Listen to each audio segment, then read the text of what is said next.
Do you ever feel like you totally understand the root of your trauma and the reasons why you feel the anxiety you feel, but you still feel that way in your body? Hi, I'm Emma Coble. I'm a licensed professional counselor and I see clients in Colorado and in Florida. And this is something I see very commonly in my practice. So, a lot of the people who come to me for EMDR therapy have done a ton of talk therapy. They are highly intelligent, they are highly motivated, they understand and can talk about their childhood or, whatever it is. They can talk about their problems and where they come from and why all day long, and they're usually incredibly insightful people.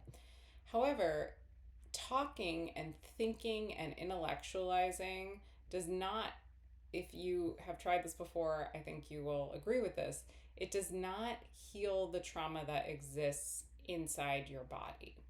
So, when we understand something rationally, yes, this can give us a little bit of um, kind of a little bit of distance and a little bit more kind of an ability to feel separated from it.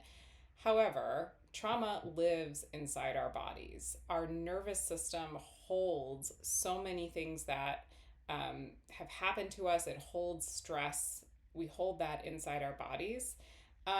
So, self awareness doesn't heal the tight chest. Self awareness does not get us out of fight or flight mode. Self awareness doesn't make us not wake up at 2 a.m. with a racing heart, or sometimes it doesn't stop us from automatically going into a fawn response when we feel threatened or insecure in our relationship. So, here is the trap kind of with thinking and overthinking in general. It often can feel really productive to be logicking our way or talking our way around things or processing things. And processing is very helpful. And that's something that, is a part of EMDR and that I do with clients all the time. But when we are just stuck in that part of our brain that is logical, that is in constantly like problem solving, we don't really feel, and we become disconnected from our bodies, which is again where our trauma lives. It's where our emotions live. And when we're disconnected from our bodies, we there is no healing that's really happening. So so you might logically know, like, I'm safe. You might logically know that, you're no longer a kid, or that, you're out of that relationship that was really stressful or abusive, but your nervous system is still holding on to that somatic memory. Your nervous system still feels trapped and you are still feeling unsafe or inadequate in some way.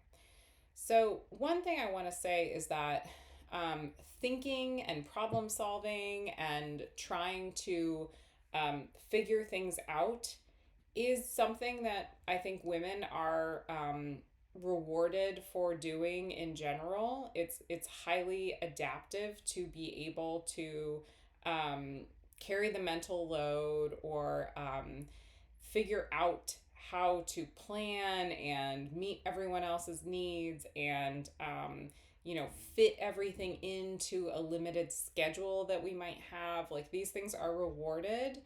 um, and it's highly adaptive to be on our toes, to be stuck in our heads, and to not really be feeling things or slowing down inside our bodies. So, you're not crazy, you're not neurotic if this has been you. It's likely that the overthinking and the ability to rationalize and intellectualize was rewarded from an early age for you, and was probably a very helpful coping skill. For a lot of my clients, I want to say too that being able to go into our heads, being able to really be in our intellects. First of all, that was rewarded. We were probably praised for that in school, or, by our parents for being smart. And oftentimes our bodies and the feelings we were having in our bodies didn't really feel safe. And so it was highly adaptive to be able to leave them and go into our heads. And so oftentimes we're still operating in that way. And for many of us, our bodies still don't really feel like a safe place. It doesn't really feel safe to feel all the things that might be there if we actually did slow down. So we work on bridging that gap between sort of like your head and your heart, your intellect and what you're feeling inside. With IFS, we want to make sure that we're like understanding and befriending and giving a lot of gratitude for the part of us that is able to intellectualize and think and how it's helped us. And then with EMDR, we want to be able to really understand kind of how that story shows up in our body, that we, maybe are unsafe or we're not enough, and really kind of understand the way that goes back in our lives, and rewrite that story. So we do that through bilateral stimulation. We might target certain things like, I have to be perfect to be safe, or if I don't control this, everything's going to fail. The bilateral stimulation really lets your brain digest that, and it lets your body start to feel, first of all, feel the experience that maybe you couldn't fully process at the time, or the experiences you couldn't fully process, but also start to digest and take in the new story that you're now writing. So this helps to lessen that, like, the physical charge and intensity of the old stories or memories that you might be carrying in your body. You really start to feel that logical truth of, I'm enough, I'm safe. Even if you are nervous about, like, I can't stop my mind from wandering in a session, that's fine. Like, EMDR can still work, and we would still be targeting maybe that wandering part of you. We would be working with your parts rather than trying to fight them.